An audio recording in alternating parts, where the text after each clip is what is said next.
Howdy, folks, and welcome back to another episode of Meta-Ideological Politics. Today, we are here with Greg Dember. Greg is a writer, musician, and computer programmer living in Seattle. He received his BA in psychology from Yale University, where he also studied literature. His recent intellectual preoccupations include questions about identity and consciousness and how people project narrative and selfhood onto other humans, animals, and objects. Musically, Greg records and performs as a post-genre singer-songwriter and sometimes plays in other people's bands. The computer programmer part is how he earns his keep. See Greg's online business card at gregdember.com. And also I'll add that, Greg, it's been a pleasure to get to know you and talk to you and kind of enfold you into this little meta-ideological community that we've been cultivating. So it's great to have a formal interview with you here. So welcome. Yeah, hi. Awesome. So to kind of frame this discussion, as you and I were talking about setting up this episode, we were talking about exploring some of the similarities, perhaps some of the differences between metamodernism, especially metamodernism as you understand it, and our ever-evolving definition and understanding of meta-ideological politics. We do not identify as metamodern, right? But we could say that certain aspects of metamodern philosophy and theories probably inform our thinking on meta-ideology and related subjects. So just to open it up here, explain to us, Greg, what is metamodernism? Okay. Actually, I hope this is okay, but I want to also kind of like add to your bio of me. So all the stuff in the bio is kind of the like everything else about me besides metamodernism, and then I think like kind of like why I'm here representing metamodernism or whatever is I co-edit a website called whatismetamodern.com with my thinking partner Linda Ceriello. I've spoken at conferences about metamodernism and done, I'm not an academic, but I've done some publishing, co-writing with Linda in academic publications and things like that. So I'm not just a random singer-songwriter here to talk about metamodernism. Yeah, so I'm going to give kind of like my version of what metamodernism is, and I'm aware that I think probably a lot of your viewers maybe are familiar with a different sense of what metamodernism means, so we can kind of tease that apart as well. But in simplest terms, metamodernism is the name that's getting adopted by many people to identify the period in cultural history that comes after postmodernism. And the kind of general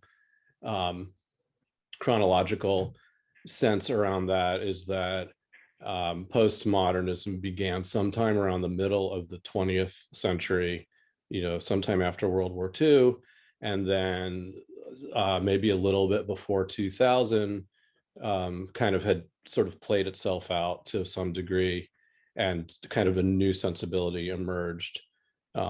And that got named popularly metamodernism in 2010 with this essay by co-authors Timotheus Vermeulen and Robin van Denneker. And again, they were cultural theorists who as they explain it, when they were students and graduate students and such, all of the theory that was being thrown at them used the notions of postmodernism and sort of assumed that was the prevalent sort of state of the art way of thinking about culture. But as they were looking around at the art and painting and music and film and everything that was actually contemporaneous, it didn't seem to fit into the theoretical models of postmodernism. And also around the same, like for myself, I started noticing that too before I'd ever come across their their theorization of it. And I'm an older Gen X guy, so I came of age in the 80s and the 90s. when the postmodern aesthetic sensibility was like really at its peak. And I liked a lot about that. And so my idea of what postmodernism is it's culture that's preoccupied with context, and with questioning universalized assumptions. And so a lot of postmodern film, music, etc., art is about bringing attention to the art form itself, bringing attention to previously marginalized voices, blurring boundaries that had been thought of as, unquestionably distinct, things like that. And it did, and also kind of like challenging the modernist sort of assumption that there's depth everywhere. So the modernism, which comes before postmodernism, was about scraping away the kind of like accumulated cultural bullshit that had arisen over the thousands of years of tradition, and sort of scraping all that away and finding something that was more true and real and objective underneath. And then postmodernism was, like, okay, that's cool that you've liberated us from the accumulation of tradition, but are you so sure that this structure that you think you see underneath the stuff you've scraped away, how sure are you that that's as solid as you're saying it is? Maybe if we scrape at that, we'll find there's a layer under that, and then a layer under that, and then a layer under that. So postmodernism kind of has that insight. And then a lot of the artistic and cultural expressions of postmodernism therefore move to a very playful kind of funhouse sense, where it's just a lot about finding interconnections between things, and how things refer to other things and how things refer to themselves and stuff like that. So what does this have to do with metamodernism? The preoccupation of metamodernism is a response to the way that postmodernism kind of like often as a side effect, drains away any sense of interiority or self or meaningfulness in things. It's so afraid of being caught taking anything too seriously that you just sort of end up with a society of people that are just kind of always like winking and nodding and making ironic references and proving that they catch the ironic references and stuff. And so the way I see it is that around 2000, a lot of artists and creators, as well as their audiences, became exhausted with that. And so they started trying to bring a sense of meaningfulness and personal interiority and truth and beauty and all that back into their work. But they couldn't and didn't do it in a way that was oblivious to all of the insights of postmodernism. So they end up creating these works that pay their respects to the ironic playfulness of postmodernism, while also embedding themselves with a more sincere sense of meaningfulness. And the Vermeulen and Van Denneker, the ones who gave it the term metamodernism, kind of made famous in their formulation. They talked about metamodern works involving an oscillation between modernist sensibilities such as truth and enthusiasm and excitement about new inventions and things like that, and postmodern sensibilities of irony and detachment and surface play, and things like that. We'll try to bring this in for a landing. And so what we do on the whatismetamodern.com site and in other writings is just kind of catalog all these examples in the arts of things that are metamodern. David Foster Wallace is often held up as one of the first sort of metamodern fiction writers. And he was writing in the 90s and the 2000s.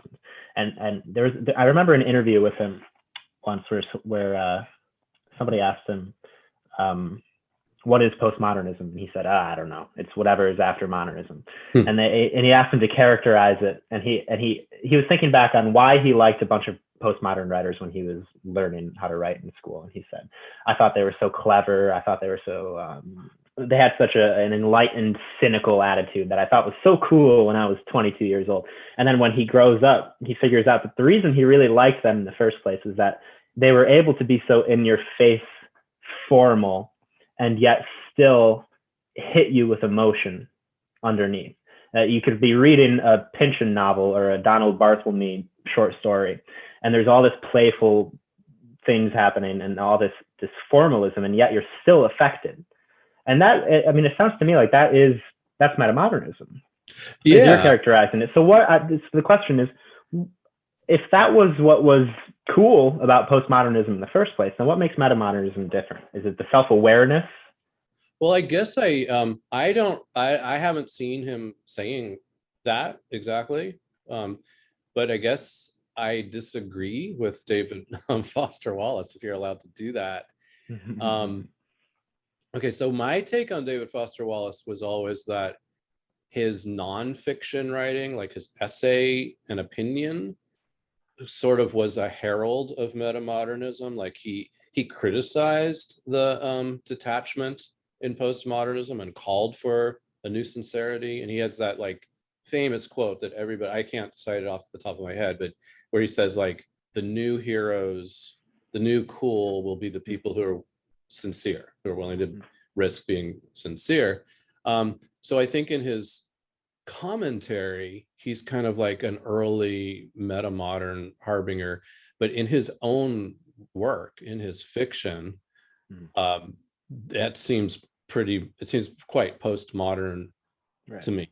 Like, yeah, I would agree with that. I guess like the way I'll reconcile the way he described those postmodern authors with my sense that they still weren't metamodern, they were postmodern, is I think that those authors and David Foster Wallace himself were very much on the side of the playful irony, blah blah blah blah, and in the standards of the time, sure, you know, there was some emotion in there, or if there was no emotion in there at all, right, people just wouldn't read it. But it was hidden and obscured and winked at and sort of embarrassed about itself, in ways that actual, you know, metamodern stuff kind of is freed from. Is that satisfactory? Yeah, I think that's an answer. That's an answer to think about. Although maybe it's that I'm reading it from the lens of 2021, that I look back on a lot of these postmodern things, and to my mind, it looks like, oh, they're centering the emotion, but there's no way to get through this really earnest, this earnestness is associated with a modernist impulse. Mm-hmm. They're centering it, but there's no way to get that through to the postmodern audience in the late 20th century without doing it through the lens of playfulness, irony, cynicism. So, and that I don't know. Yeah, it's hard to get the right words for this, because I think what you're saying is true, and I could also see how the way you described it sounds a lot like the way I described metamodernism. So then the question is, what is the difference? And I'm sure I stand by that there is a big difference, because when I look at the stuff that's been, you know, coming up over the last 20 years, it feels really different from the stuff in the 70s and 80s, 90s. That Kanye West is different from Kurt Cobain, and Eternal Sunshine of the Spotless Mind is somehow very different from Tarantino or these people in the 90s. But I struggle to put my finger on what it is. Is it just a matter of degree in terms of how much this earnestness is allowed to break through? It's just right at the point that they're equal to each other. That's the metamodern, that you can't decide which way it's going. And I think a lot, like the really, like, most metamodern stuff is where the oscillation is not just found in the work itself. The oscillation is in the audience's reaction to it. So the way you just put that, so as the audience, you're like, wait, are they just joking around? Or no, are they being incredibly earnest? Or no, are they making fun of someone who would be incredibly earnest? Or no, you know, and as like it very much creates that kind of a thing, and then you just kind of take it all. You, as the audience person, eventually you just have to kind of like stop trying to figure out which it is. What it is, right? It is what it is. Whereas I think with the postmodern stuff, like you could easily say and argue and share with your friends. You could say like, no, this is all just a joke. And then sort of in this very quiet, implicit way, there might have been some authentic meaning and emotion, but it could argue for itself. The postmodern stuff could kind of proclaim itself to be ironic. Right. Does that work? I think that works. Okay. That's satisfactory to me. I'm thinking, I think comedy is sort of, I think usually the avant-garde of culture. And I'm thinking of like Andy Kaufman, you would say, is postmodern. He's doing a character, he's doing a bit, but you know it's a bit, and you know that he knows it's a bit. Right. Whereas someone like Joe Pera, who I was watching the other day on Adult Swim, and Adult Swim I think has a lot of metamodern content. Mm-hmm. I truly have no idea if that's what he's like or if that's a bit. I really do not know. That's a really good example, because with Joe Pera, and I've only seen a little bit of him, but with, you can sort of sit there and be like, oh, this is so sweet and wholesome.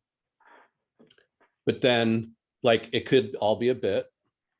It could be that he's sitting there scoffing at people who think it's serious. Or, and I feel like this kind of works with, I'm having a mind blank, but what's the very popular TV show on Apple Plus about the soccer coach? And Ted Lasso.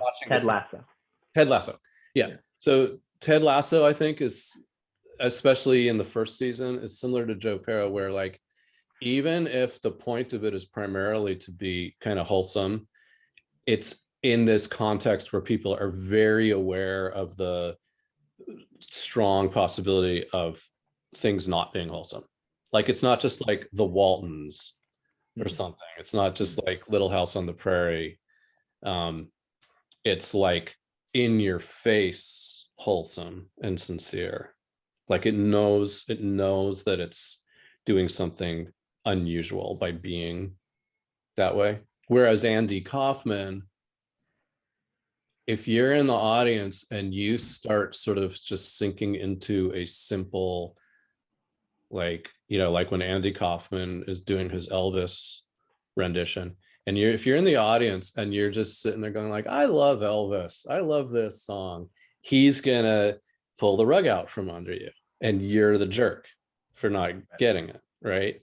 Whereas with the metamodern thing, you're never the audience is never the jerk.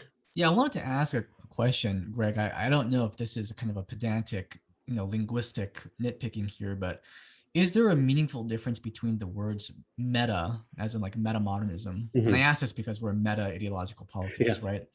And like postmodernism, other than the fact that metamodernism is used to distinguish itself from postmodernism, but is there a substantive difference there? Because we thought when we were coming up with the name for the show, we initially thought about post-ideological politics, but then we decided to go with meta for various reasons. So I was wondering if you had thoughts on that.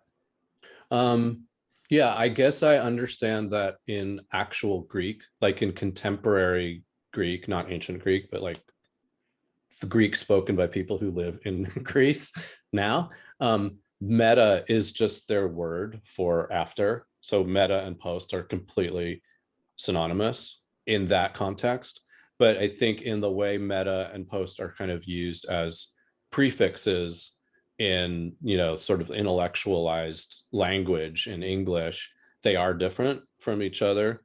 And post very much means after. When it's used in something like postmodernism or, post-progressive or whatever, it means after, but it does have a sense of after, but still in relation to the thing that's before. So postmodernism isn't only after modernism, it's after modernism, but it's in response to modernism, and it's informed by modernism, and all of those things. It's not a simple departure from. Whereas the way meta is generally used in sort of intellectualized language, it more means above, I think. So it's not simply linearly after, it's after and above and outside of, and looking back upon. Vermeulen and Van Denneker, when they explain how they decided to call metamodernism meta-modernism, what they emphasize is another connotation of meta from ancient Greek, from ancient Greek, not contemporary Greek. It's related to a word metaxi, which means moving back and forth between. Mm-hmm. And so that's their same kind of sense of oscillation. So they decided to call it metamodernism, really to connote moving back and forth between these modernist and postmodern sensibilities. And like, if I think about your meta-ideological politics, as I understand it, I don't think you're really so much into the metaxi sense, but I do think it's different from post. I think it's a better term for what I think you're doing than post ideology, because you're sort of saying like, ideology is there, but we're also looking at it from the outside, and we're aware of it, and we're ideological about our ideology, or we're aware of that dimension. Whereas post-ideology has more of a sense of like, we're just not doing ideology anymore. We know it's there, but we're past it. That's exactly why we decided to go with meta and not post. We didn't want to get into that debate. Yeah. So, and speaking of not getting into that debates, there's the other reason why we wanted to emphasize the meta-ideological part is because we are not identifying or centering Hanzi's Nordic ideology or his definition of what metamodernism is, right? Yeah. So I thought maybe now we can get into the distinction between your understanding of metamodernism and Hanzism, or Hanzi's Nordic ideology. Metamodernism. Yeah. So my take on it from the reading that I've done, and kind of also just from picking up on like the extended adjacent culture, of other people that have been influenced by the Hanzi authors, is I guess like what it has in common with the metamodernism that I connect to is that it's in some sense proposing something to come after postmodernism. But what they say comes after postmodernism, or what, and also what they're doing is more of saying like, here's what we want to see come after postmodernism. And what we're saying with metamodernism is, here is what has already emerged and is observable, in the world.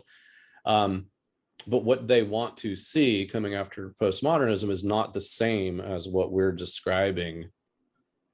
And like, I think that Hanzism, or Hanziistic post-metamodernism, is mostly centered on this developmental stage idea, and that it's sort of a human potential thing. Like, humans can be better, humans can have a more sophisticated cognitive state, and that they're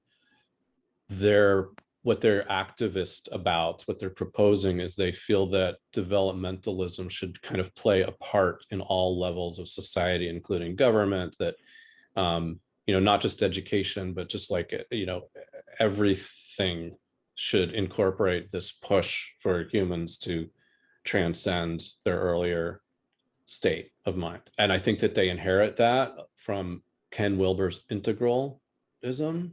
And I think that a lot of what I've seen in Hanzi metamodernism, to me, kind of seems like a repackaging of Ken Wilber's integral. In an early blog post on their Metamoderna site, like either their first or second post, they define metamodernism as an inclusive model that pulls together all realms of human knowledge and science. It's like an integrated model of all sciences and schools of thought that could kind of like encompass everything and explain everything. And that's also how Integral started out defining itself. So that just doesn't, to me, really have very much commonality with the aesthetic and the sensibility found in all of these movies and songs and paintings and stuff that we identify as metamodern. Then the another part that I think is, and this is where it's going to get interesting, another thing that I think the Hanzi authors emphasize is multiperspectivalism, and the idea that one can hold seemingly opposed ideas or positions at the same time. And I think they say something like, the winner in life is he who masters the most perspectives. And I think that people think sometimes that that's what my metamodernism is going for, because we talk about oscillation. But we're not talking about oscillation between any two opposing positions. We're talking about oscillation between modernist and postmodern sensibilities. And multiperspectivalism itself is a postmodern sensibility. It's a rejection of the modernist idea that there is one truth that you can arrive at through cleverness and rationality and science. Metamodernism, as I use it, and when I say I'm part of a whole community of academics and such that use it this way, is not about positional multiperspectivalism. And in fact, metamodernism is about finding ways to recapture a sense of like personal faith and conviction in the face of multiperspectivalism. So now this connects to your meta-ideological politics, is because if meta-ideological politics is simply trying to hold multiple political positions and not being sequestered and stuck to one of them,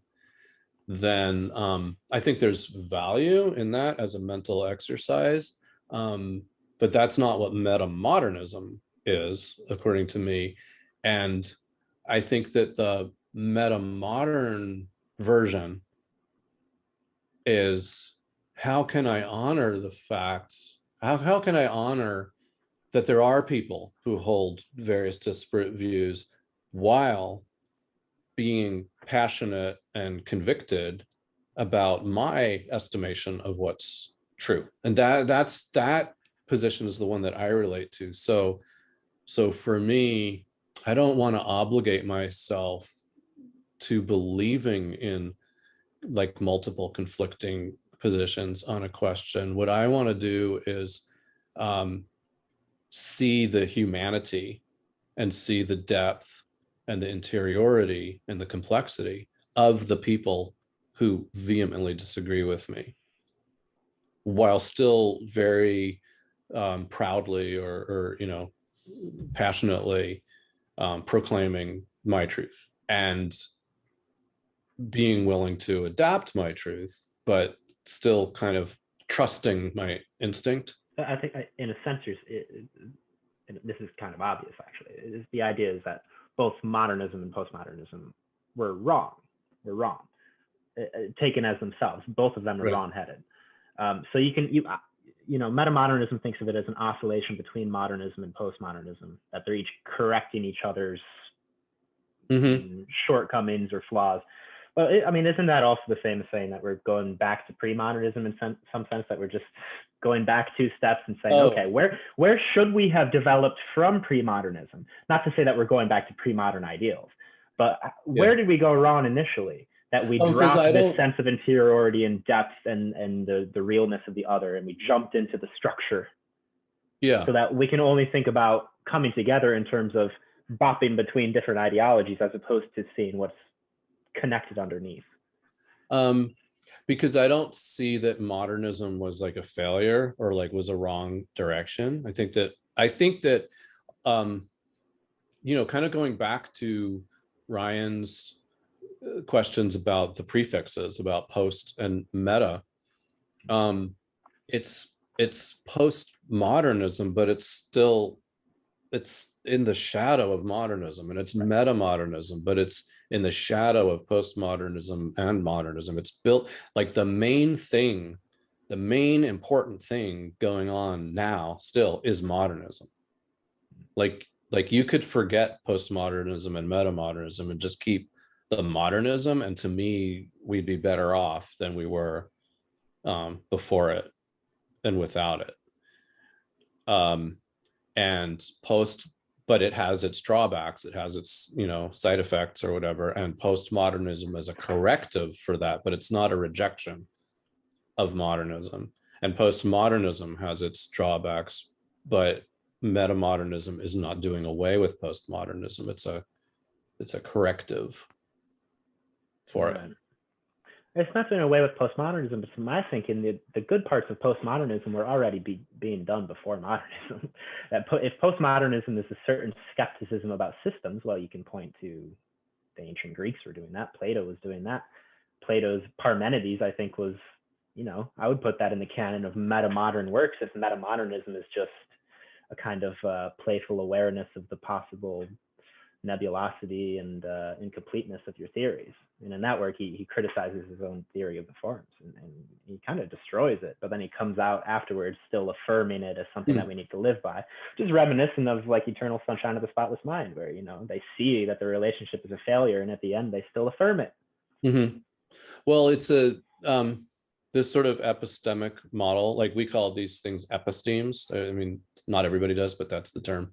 So then I say the epistemic model, this sort of tradition, modernism, postmodernism, metamodernism, epistemic model is basically about the 20th and now the 21st century.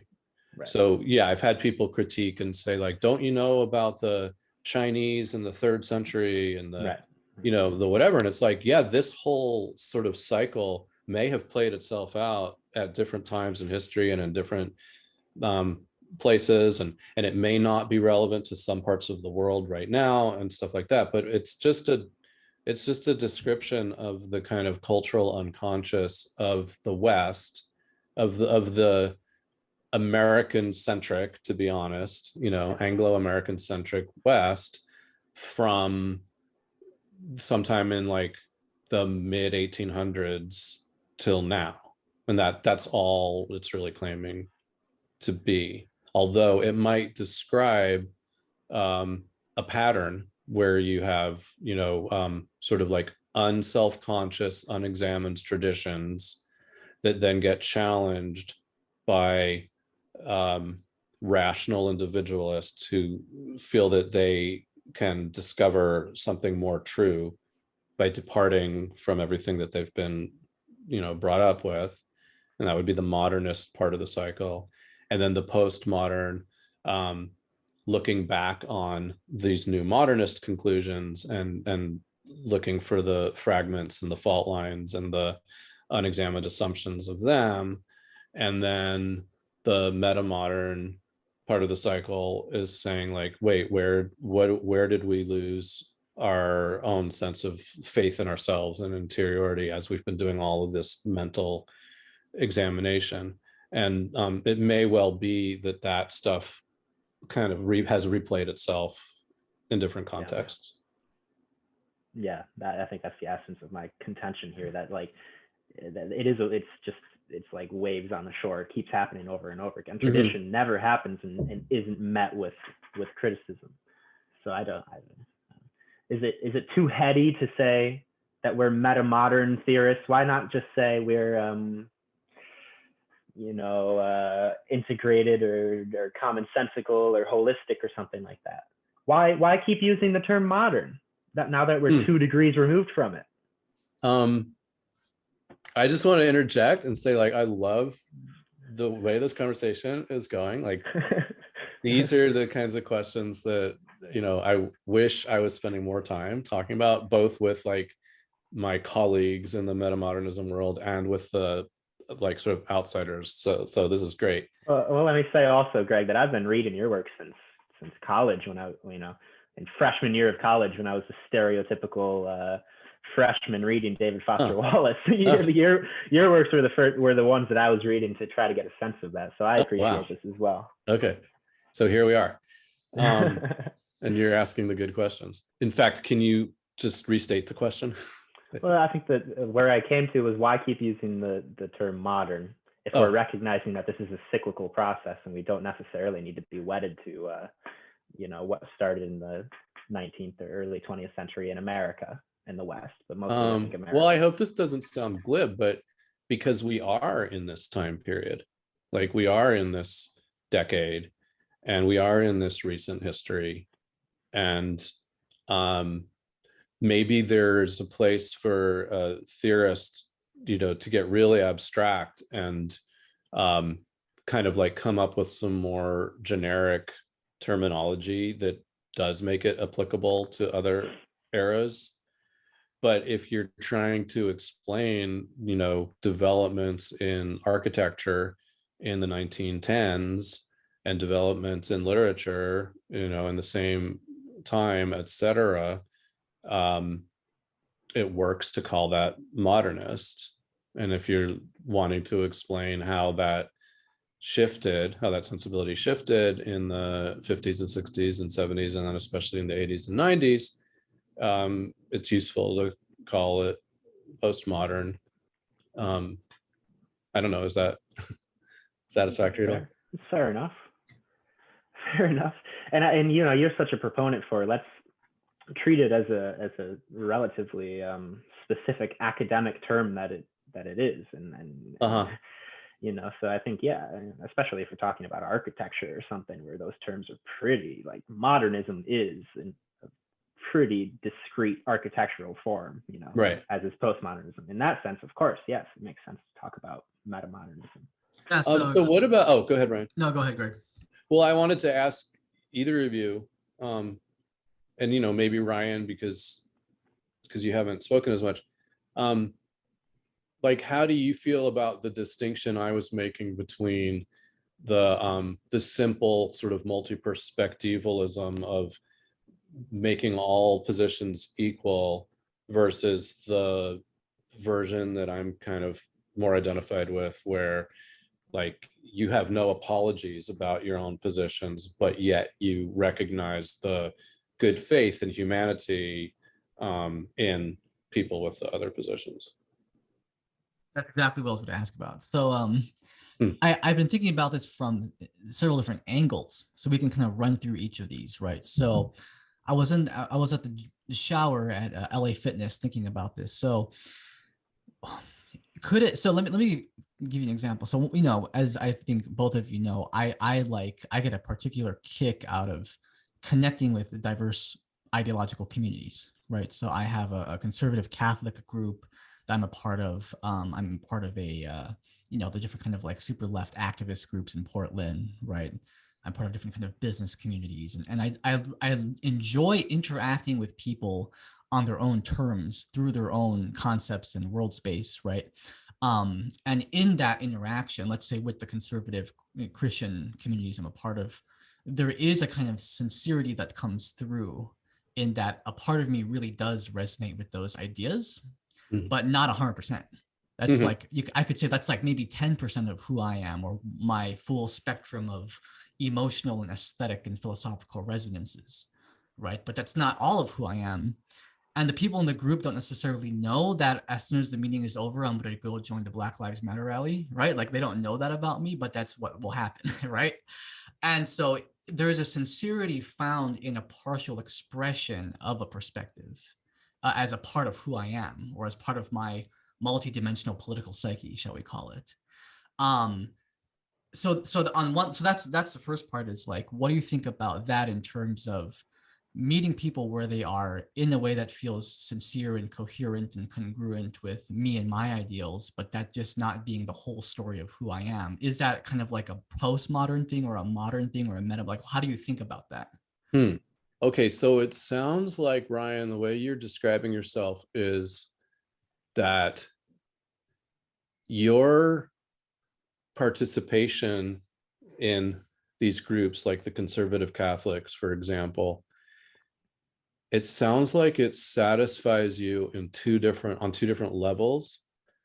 Like on one level, it's part of your post-ideological project, and it's kind of part of like a bridge building project of saying like people from different perspectives need to start talking to each other and, you know, taking each other seriously and not just ignoring and fighting.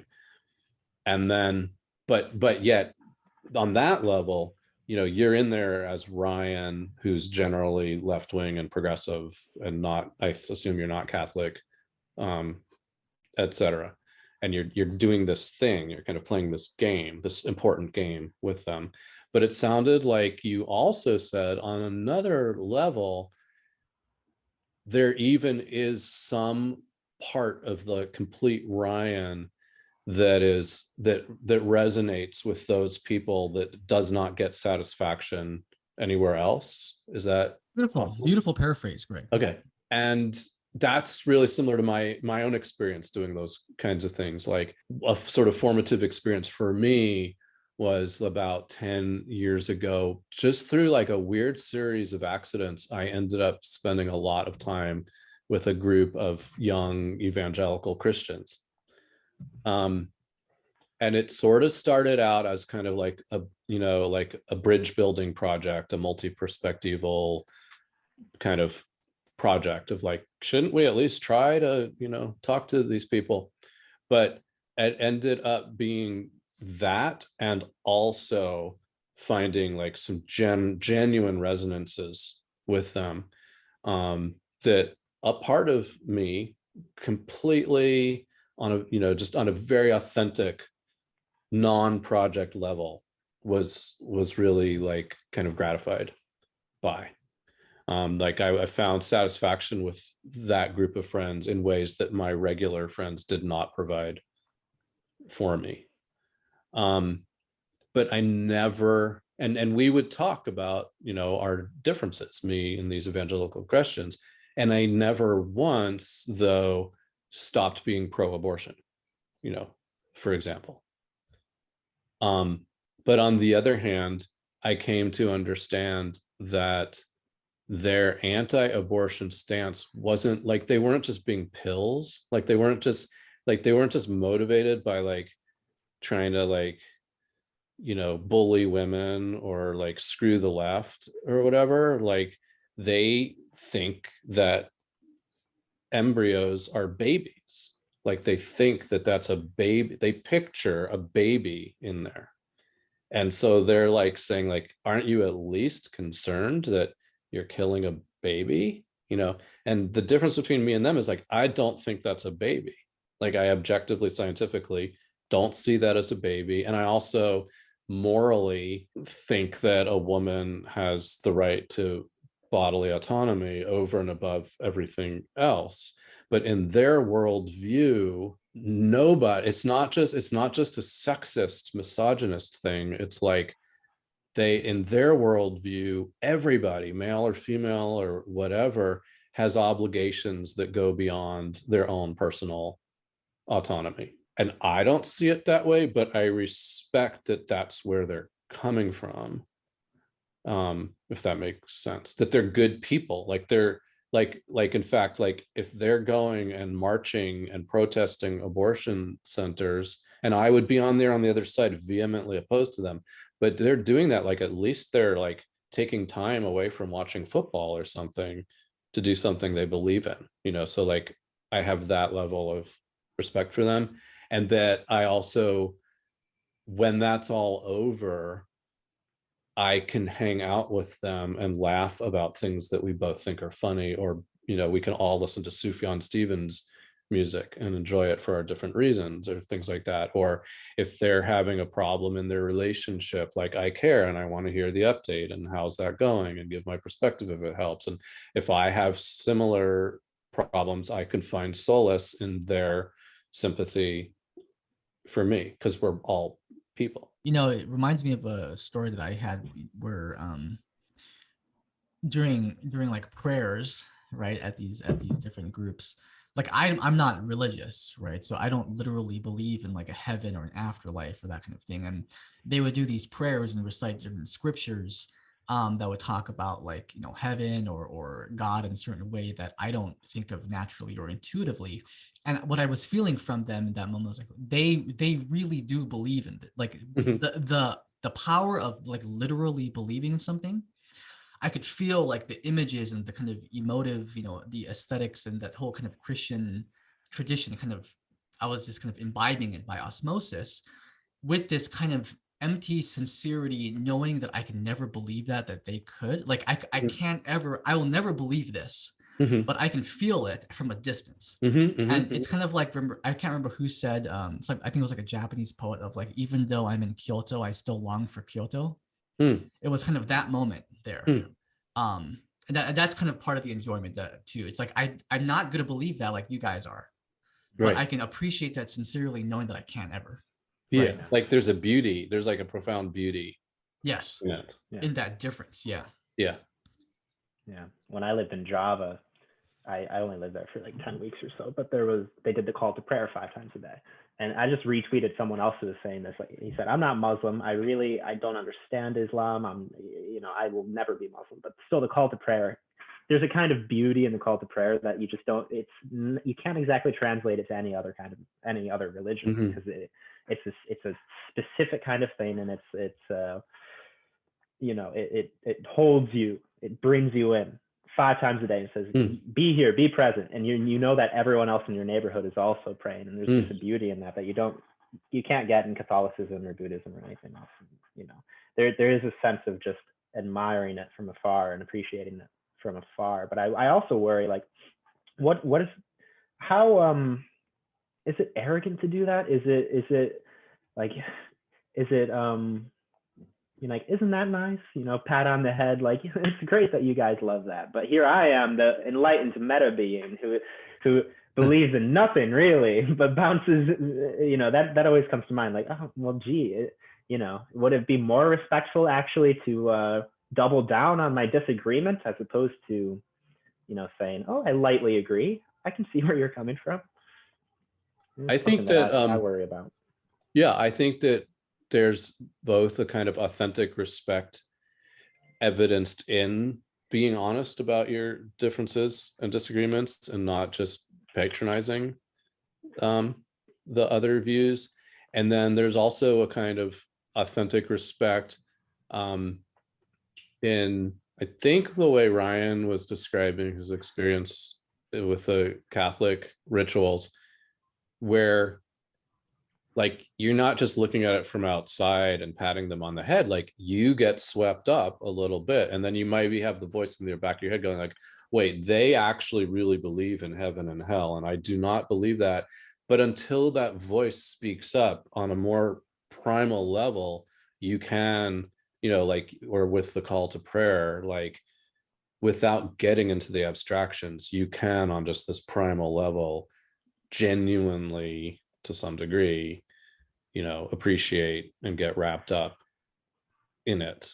Like I had an experience like that with this group of people where someone in their community had died, an older man, an older man who, didn't have a lot of family and friends of his own, and he'd been sort of like adopted by these younger evangelical Christians, and he died, and they had a service for him, and they knew that I played piano, so they actually like asked me to play piano for these hymns that they were gonna sing. And it was funny because I don't really read music very much. I more play, by ear, but I can kind of read music, especially if there's chords on there and stuff like that. So I was just like, okay. And then it was like this total like jump into the abyss of the unknown, because it's like I don't even know if I'm going to play it right. and and then, I just did it anyway. And I'm suddenly like being transported by this sea of voices singing in this like really natural, unpretentious harmony. These songs that like probably have meaning for them, resonating with many prior experiences about this man that they cared about. And the words, maybe I don't fully agree with the like theological premise, but they are poetic. And I'm the guy playing piano in all of this. And so like, if I just didn't think about it on the abstract level, like there I was like right there in there getting to um be it. And so it wasn't like this anthropologist looking at it from the outside. I want to respond to that question too, Nate, because I think the worst accusation I've got from all of these mimetic anthropological adventures is kind of like I'm being two-faced, right? Like if I'm not being upfront that I'm only in 10% agreement or resonance, right? This is only a sliver of who I am being represented in this community. Like that's kind of inauthentic.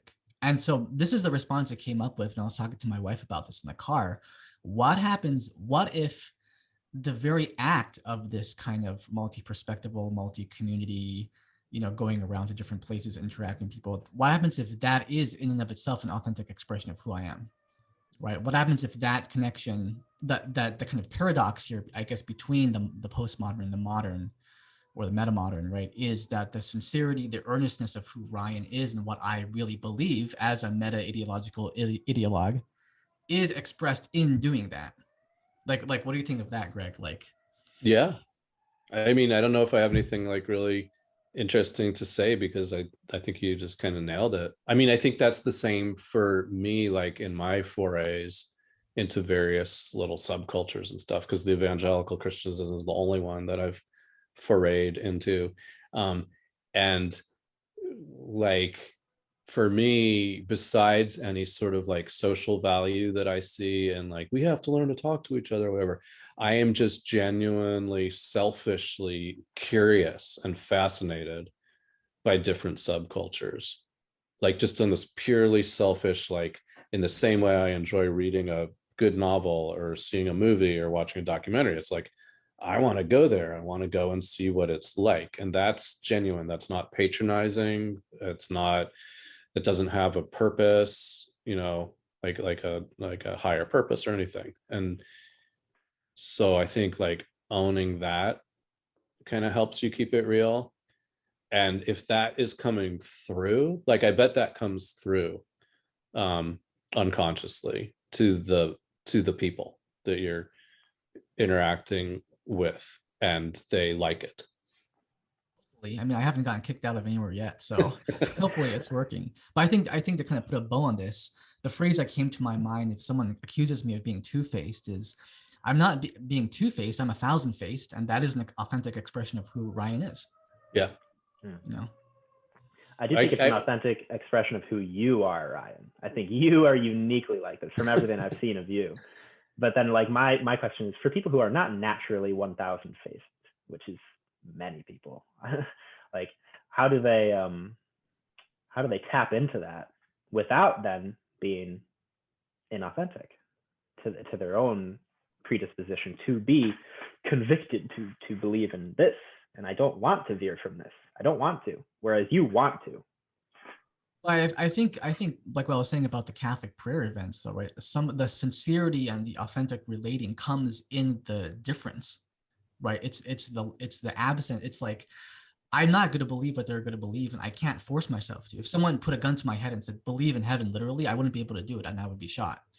But I can the swept up, as you're talking about, right, Greg, like being swept up kind of in these things. It's not only swept up in the kind of communion with the object of what they're swept up into, right?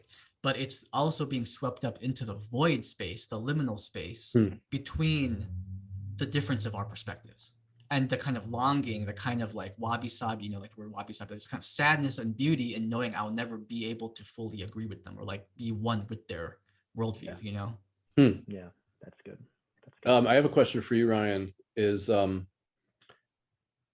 have you encountered anybody in these groups that you visit who maybe has the same kind of motivation or fascination that you have coming from the other direction, like even if they couldn't name it and theorize about it, but sort of just on a like gut level? Do you feel that? Can you say more about like what that would look like?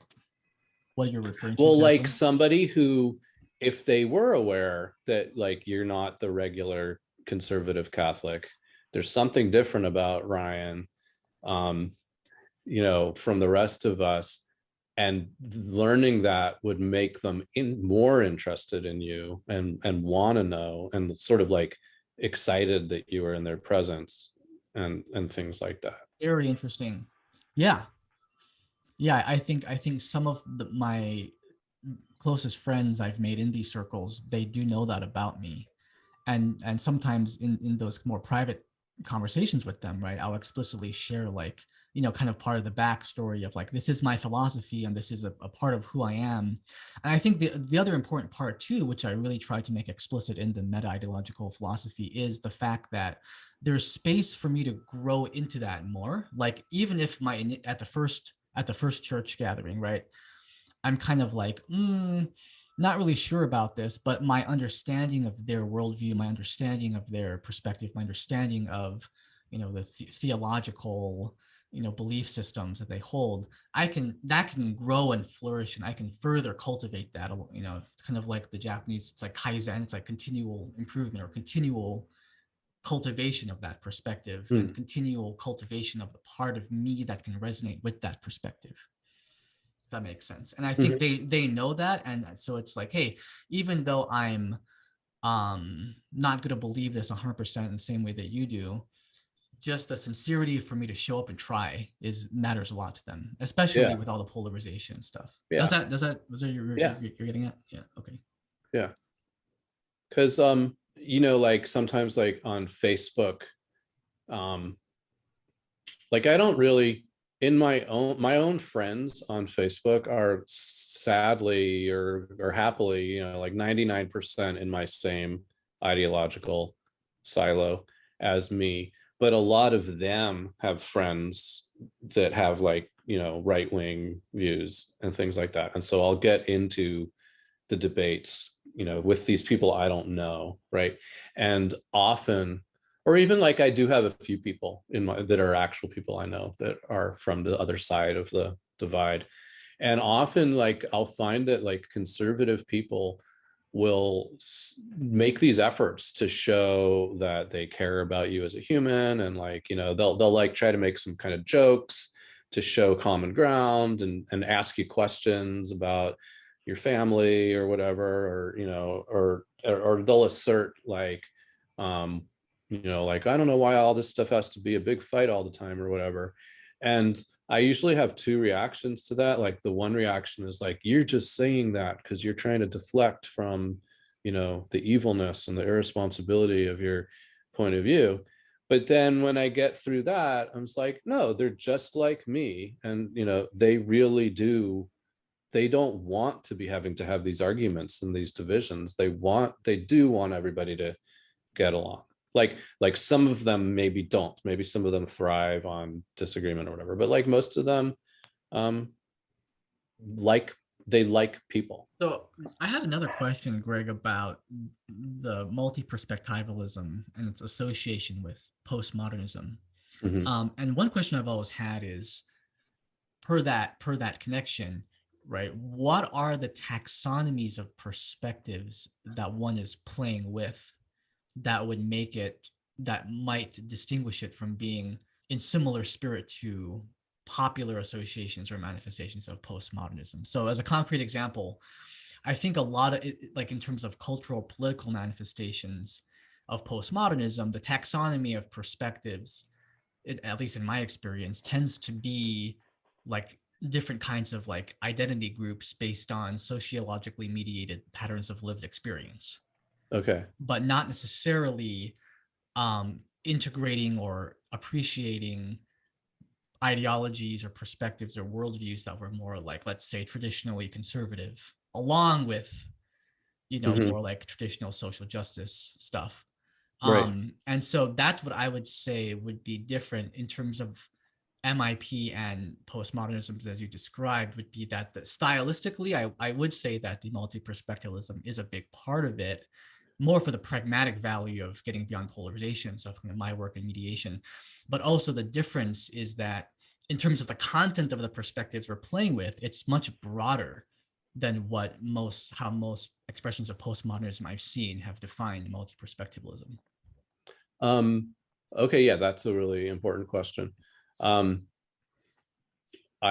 mean, I honored the fact that language is as it's used, like I can't tell everybody what the words are supposed to mean, but I think that the association between postmodernism and various identitarian groups that are kind of on the left, I think that that's a recent connotation to postmodernism. So the original postmodern critique, it was like there's not just one universal truth. There's perspectives that are getting left out, and it was not in concept abstractly. It was not privileging, racial minorities and sexual minorities and things like that. It was just saying like there can't be one and only one truth, and any time that you think you've found that one and only truth, you'd be advised to kind of look behind you and look to the side and look underneath and look in the corners and the shadows and see if there's stuff that's missing. And so starting with that critique, since the patriarchal straight white male capitalist system or whatever is the predominating system in the West, the outsider perspectives that were getting unearthed by the postmodern multi-perspectival project tended to be racial minority, sexual minority, women and things like that. But on a conceptual level, that's in the service of this more kind of abstract multi-perspectivalism. And now, and so then in the academy, though, like a postmodern approach to, say, studying literature is to say like, hey, there's not only one way of reading literature, like whatever it is, even Shakespeare, like we have been through now reading it through this white male lens, but we're going to have a feminist critical theory of literature. We're going to have African diaspora version. We're going to have a queer studies version, and the postmodern view from the big picture is just saying like we need all these different views, and that could also include like we need a Rust Belt, Bible Belt, blue collar way to read literature too. And now in like 2000, in our decade that we're in now, in the last decade, people who like Jordan Peterson, for example, who are concerned about identitarianism have, in this kind of dumbed down way, used the term postmodernism as a blanket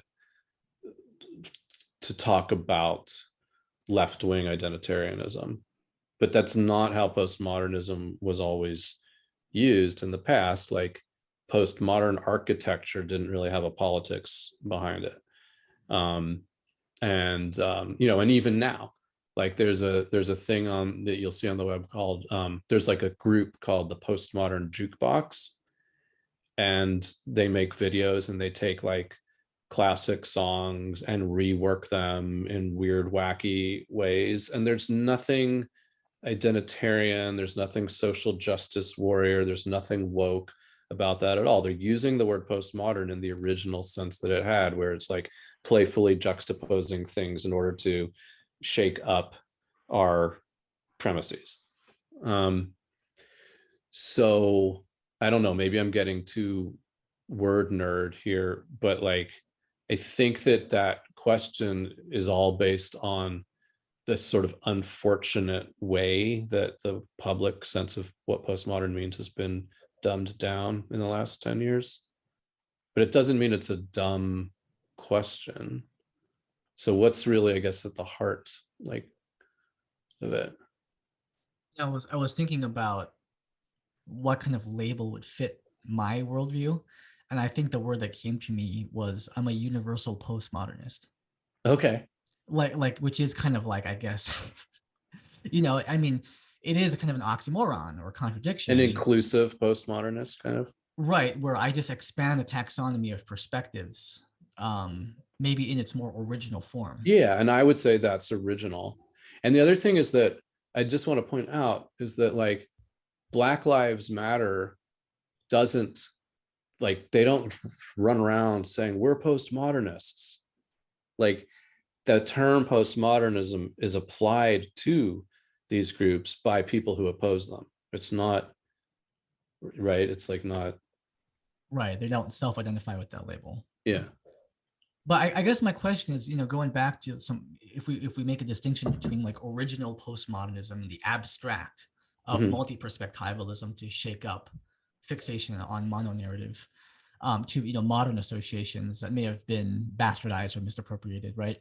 Like, who were some of like theorists who were talking about it in the way that we're talking about it here? Because when I think about all of the classic names associated with postmodernism, right, Foucault and Derrida and Mhm. Deleuze and Baudrillard and Lyotard and all those guys, like they had a kind of a specific angle. At least that's what's kind of the popular perception of their work. Mhm. Where I don't like Foucault, I mean, his kind of deconstructive historical critique of dominant net norms and narratives and their institutionalization. It doesn't strike me as this kind of universal like let's do the Bible Belt working Okay. class. You know what I Fair mean? enough. So like I would, my amateur way of kind of integrating all of this is I still think that all of those people, like say, like I know Derrida kind of better than some of the other ones. I think that like Derrida's intellectual preoccupation was showing how meaning, the apparent meaning in language, is all relative to the other meanings in language, like that there's no direct tethering of language to any sort of objective reality, and everything and all of our thinking is all based in relative differences between things, and that and then deconstruction being sort of the project of showing how like any attempt to assert a truth in language, if you look closely, the language itself undermines what seems to be the apparent truth. And that's not political, that's just conceptual. Now, Derrida was left leaning politically, and I think he probably ended up using his conceptual project in ways that favored and prioritized left types of projects. And that's probably true for most of them. So maybe they had a blind spot in applying their conceptual postmodernism in a fully universal, inclusive, distributed way. I also suspect that if I knew more about the history of all this, there probably were people doing the kind of thing that you're talking about, but they're not well known. And I mean, there's a little bit like, there's like Tom Wolfe's interest in, I mean, he's not like a postmodern theorist, but he's a postmodern journalist. And he had his interest in the Hells Angels. I think there's some of what you're asking for was present, but Hunter S. I think Thompson you too, in also, that same realm. I would call Hunter S. Thompson a postmodern yeah, right thinker. I wouldn't call him a right winger, but all of his sentiments were pretty right wing. right. I think, and a lot of the people who wrote for National Review back in the 70s, 80s, I would, and before that, I would, they leaned in this direction in the same way that, obviously Derrida fronted the postmodernism, but at one point he said, there's a quote I remember, I don't know where he said it, and maybe he was, not, it's just an offhanded remark, but he said all of his work was an extension of Marxism, So at least in some moods, he thought of it as an extension of left-wing thought, and then maybe in other moods, he thought of it vice versa, which is, that's how the man thought. Like it was all, everything was in parallax. So, yeah. Also, like culturally speaking, I think most of the people on the right that I've talked to, and the people who live in just right-centric locales are actually, I've noticed, way more postmodern in their cultural disposition than people on the left. I mean, I worked for a time as a janitor back in Pennsylvania, very Rust Belt kind of place, and all those people, you go to the break room for the janitors, and they're steeped in irony, they're steeped in cynicism. It's extremely postmodern. And then I come here to DC and I go to a networking event. These people are very modernist. And there's a sheen of cynicism, but they're earnest. These are earnest people.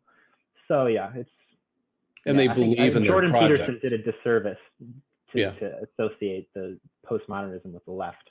It's not obvious to me. I guess another kind of little sort of thought a little nugget of thought that I have too is I think like, because of this sort of popularized association between postmodernism and identitarian activist groups, sometimes people think metamodernism would be opposed to the identitarian groups, but I actually think that identitarianism on all sides, left wing, right wing, is an expression of metamodernism.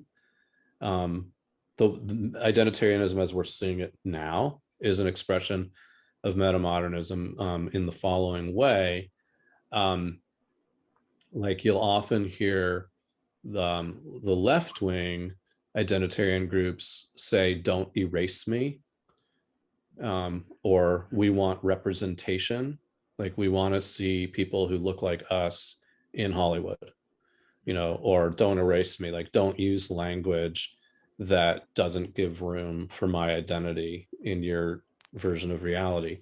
And to me, that's a metamodern motivation. They're saying like my interiority, like they're not even worrying about like material concerns. Saying, see my identity. Like there's a me in here, and the me in here is not getting recognized with the way you're speaking and the laws that you're passing and things like that.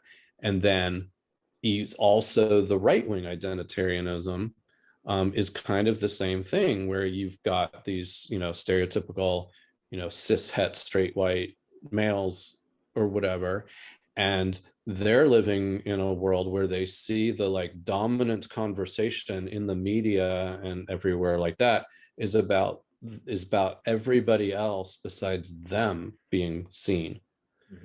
And so they're saying, "See me too." And so there's this almost like toxic version of metamodernism where all these different groups want to be seen, and they treat it like a zero-sum game. And that's unfortunate, but I think that's part of metamodernism too. And that's sort of an example too of like why I think it's important to preserve this sense of metamodernism conceptually, and not treat it as like an ideological program or like a political project. Is like, if you use metamodernism as like your rallying flag and like we're metamodernists and whatever, like then everything that you talk about connected to metamodernism has to be good. And now you don't have a conceptual lens for making observations about things that are going on in society now that aren't so good, but are still kind of part of the same trend. Does that make sense? Absolutely. And that was touched on in your response to Sam Ludford's article, which Johnson Housen published in the Perspectiva website, which it's dense, but I would encourage people to read it because you go into that. And that was Sam's, one of his critiques, that, people who are writing with metamodernism, it's like, whatever I like is metamodernism. Yeah. Which is not it's a structure of analysis, potentially, hopefully, in the future. Yeah, that's really interesting, Greg. I'll have to think more about that connection. But I'm wondering, as we're talking about political instantiations of metamodernism, or at least downstream from the emerging metamodern episteme, like what are some like positive examples or good examples that you see cropping up to kind of balance out the toxic negativity of the identitarianism gone Toxic bonkers? identitarian. Yeah. I think like early on when Alexandria, we say AOC so frequently that I can't even remember what her actual name is. Ocasio-Cortez. Alexandria Ocasio-Cortez. Like early on when she first came on the scene, and now she's like so busy actually doing the work that she's kind of dropped some of her metamodernness. But early on, I thought she like really went out of her way to show that she was a human, that she was a person, that she was having fun, that you could have fun, that politics didn't have to be this like really rigid, formalized thing. That's one example. Sarah Silverman is not a politician herself, but she does a lot of things where she'll like go and talk to conservative Bible Belt families and get to find, she plays the Ryan role. So she goes in and she discovers ways that they're all humans. But when they ask her views, she's open about them. She's not like compromising her views. I think that Obama had a lot of that sensibility as best as he was allowed to. I mean, there was such a backlash against him that I think a lot of the people who he could have reached just weren't open to it. But I think he very much kind of had a vibe and personal expression that was like honoring of the personness of all people. And I'd like to see more of that. And I think that if Democrats had more of that, that eventually they'll probably get through to some of the people who have not been voting for them, but would actually benefit from it. More politicians who have fun and sing and dance. I remember on Obama, he's saying some song that he's like, I forgot what the song was, but he was singing, and that was lovely. And they tried to kill AOC with the video that they unearthed of her in college dancing to some song, and it just she was like, yeah, I'm a person. Yeah. I'm a human being. So yeah, I agree with you. I'd like to see more of that on both sides. I've always felt Andrew Yang kind of struck that balance well, where there was a lot of ridiculous, he would meme himself and like, the math thing, make America think harder, and math, and the only person who can beat Trump is an Asian man who likes math, and like I really appreciate the kind of self-deprecation, implicating an identity group, the one I share, so I'm comfortable talking about it, right? But also his own sincerity as someone who cares about solving these problems. Like I felt that balance was really appealing to me. I feel like if people are too much in one direction, like all sincerity and no irony, I kind of almost feel like I don't really trust you, like I start feeling a little bit like weirded out. And if people are only ironic and cynical all the time, I start feeling a little bit like, a little burned out of that, like. So you're so cool. We got it, Kurt Cobain. Yeah. So your sensibility is what metamodern art is trying to appeal to. So like the metamodern art is not embarrassed that it has something important and earnest to say, but it just, but yet it's aware of the ironic dimensions, and it's aware that it's a self, that it is art, or it is whatever it is, and that it's not just this sort of like accepted universalized thing. And so it just kind of always plays with both sides of that. Yeah, that makes a lot of sense. Because I was thinking about people have been arguing about Jordan Peterson. I mean, they've been arguing about him for a long time, but I think for me, what doesn't appeal to me about him, like aesthetically or in terms of his ethos, is that he kind of seems like overly serious for me. Like I always want to tell him to like relax, like have some like. There's such an intensity and seriousness all the time, and I don't really see the kind of like that postmodern, healthy, self-deprecating, kind of ironic playfulness or lightness. And that starts feeling to me like really heavy, all the time, right? And Right. actually I think that if he integrated, or if anyone integrates the postmodern side, it actually enhances the sincerity. Yes. And I can't pick any names off the top of my head, but I've noted, I think there are Republican politicians, who have shown the capacity to do that. Like they go on Saturday Night Live and they're just genuinely having fun. Like, even then, this is a little bit old, but like Rudy Giuliani was in a famous Saturday Night Live skit where he was the cab driver, and then he had like a customer, and I think this is when he was mayor of New York back then. And so like the cab driver character played by Rudy Giuliani, as they were driving around seeing all these crappy things, would go like, fucking Giuliani, and he was able to do that. I hate I hate Giuliani, but I love that about him. This is totally out of left field. It's kind of disconnected, but somebody that just emerged into my mind, Howard Stern, I think has gone through a metamodern evolution.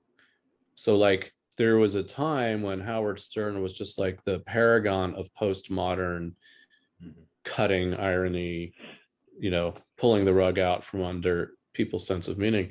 But the new Howard Stern who's emerged in like the last 10 years, like cries on camera and is, warm and receptive to his interview subjects, sharing vulnerability.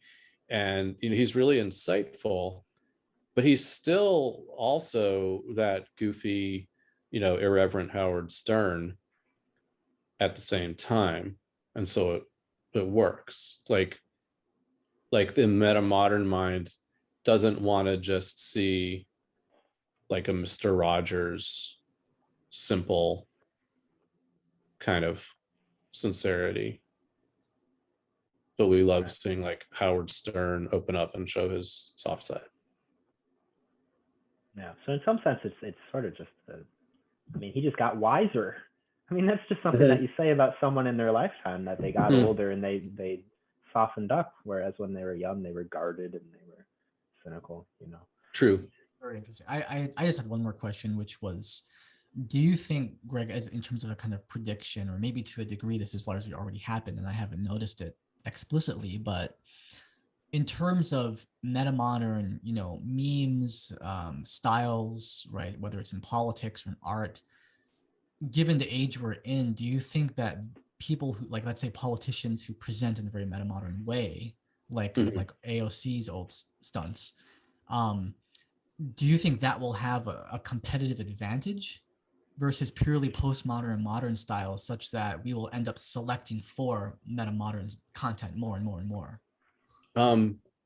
Yeah, I think we'll see how it plays out. I can't say that so far, like, we're overwhelmingly seeing that happening already, but like, I think it probably will. And I guess the reason why I think it will is because you already see that in marketing and advertising and corporate, and like on Twitter, like so many corporate brands play this extremely metamodern game of playfully, like they get in these playful fights with other brands, or there's like the Steakum does this thing where they'll, like, the Steakum brand Twitter will say like incredibly meaningful philosophical nuggets, but then tie it into an extremely self-promotional pro Steakum thing, and then wrap all of that in awareness of the ridiculousness and profundity of all of that. So I think that this sort of metamodern sensibility is already doing really well in a lot of kind of like commercial play spaces, and it would be neat if it happens with politics too, I guess.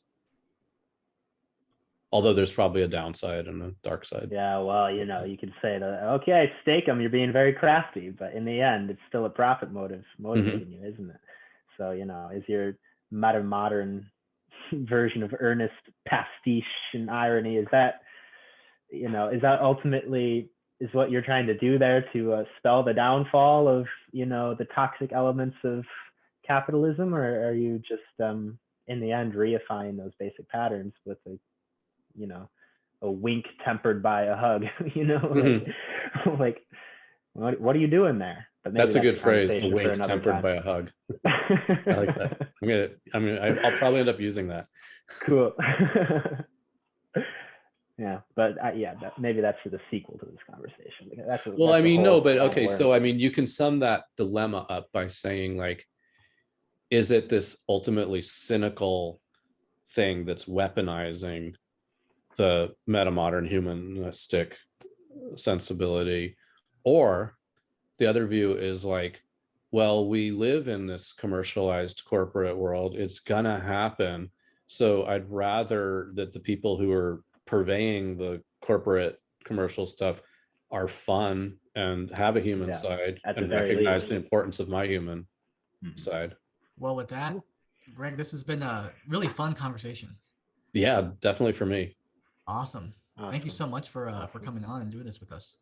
My pleasure. Make me a balloon so I can see you, just like a cloud, but not so proud. Two downcast eyes are so alive, I want to shout.